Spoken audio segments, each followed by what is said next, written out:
Hi, this is Matt from tracyandmatt.co.uk, and here I have the brand new Gigabyte GSmart MW700. It comes in a fairly attractive box, has a magnetic flap on the front which opens up and is presented in a fairly typical fashion. I think all the manufacturers seem to be presenting their devices in a very similar way at the moment, with the foam packaging and the device right on top. So there we go, here we have the device itself, which is on the large side but not particularly heavy. We'll talk about that in just a second. Let's look at the accessories included. Box in the bottom with everything in it. Let's open her up. First of all, we have the charger. It's an AC adapter with various plugs, attachments to it for various regions, and it is a mini USB style charger. We have a getting started guide CD, which includes ActiveSync 4.5.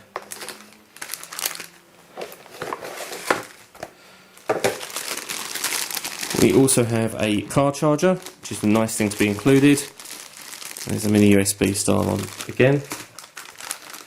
Another bundle of accessories. We have, interestingly, an empty bag. 2 styluses or styli, so one spare and one for the device because there isn't one actually inserted in the device at the moment. We have a USB sync charge cable, mini USB connector on the other end, and then we have a set of headphones, which is 2.5mm jack on one end, which is 4-pole, with an inline microphone with volume control, which can be interestingly accessed from both sides of the unit, a push button, and then headphones, which are pretty average. Comment on that later. So bringing the device back, unpack one of the styluses. It's a pretty small stylus and it's not telescopic.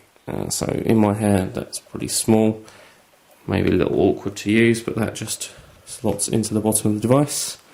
Okay, so 2.8 inch touchscreen. It is 240 by 320. Below the screen itself you've got a couple of soft keys, the send and end phone keys, a Windows key and a sat-nav button. This device has built-in Surface 3 GPS, so it is designed for sat-nav. On the front you have an up, down, left and right style D-pad and a push button in the centre. It looks like that might spin round, but it doesn't. It's not a jog style control there, it is just a push button. Left hand side we've got a camera button, a spring loaded up and down jogger. It doesn't go continuously round and round. Below that we have a micro SD card socket with a memory card there. Whether or not that will be included with the retail device, unsure. That's a 512 meg card there. On the bottom we have a mini USB charge socket, and then on the right hand side obviously the stylus we mentioned at the bottom already, and a headphone socket. As I say, that's a 2.5mm headphone socket. And then on top we have the power button. On the back we have a 2-megapixel camera. There is a shiny bit around the outside for taking pictures of yourself if that's what you want to do. And then popping off the back we have the battery, which is already installed, and it's a 1300 mAh battery. I can just remove that. I'll just remove the battery.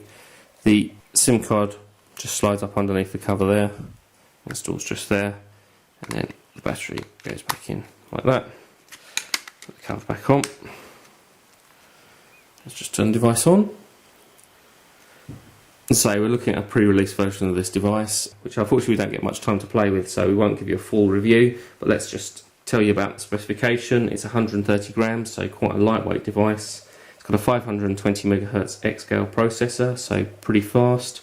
It's also got 256 meg of ROM, which is not bad, but only 64 meg of RAM, which might be a bit on the low side, especially for sat-nav applications. It's tri-band, also GPRS and Edge. Unfortunately no 3G or HSDPA support. As I say, it's touchscreen obviously with a stylus, and on the home screen, it is already pre-configured with their own layouts there, their own home screen. Let's just have a look at the installed applications. We've got custom icon set there with GPS utility, multimedia, phone management tools. Other icons are pretty typical. We also have quick mark installed, and if we look in the settings menu,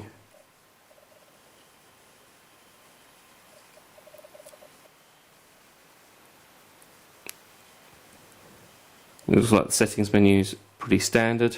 I can't see any mention of installed sat-nav software, so you push the GPS button and nothing actually happens, so it doesn't look like sat-nav software is bundled, so you'd have to either purchase your own or use one of the free ones from the web. But as I say, we're going to have a quick look at the device, a quick play today. Unfortunately, we do have to return it pretty quickly, so no full review, but I'll let you know my basic thoughts on the device and have that online for you soon.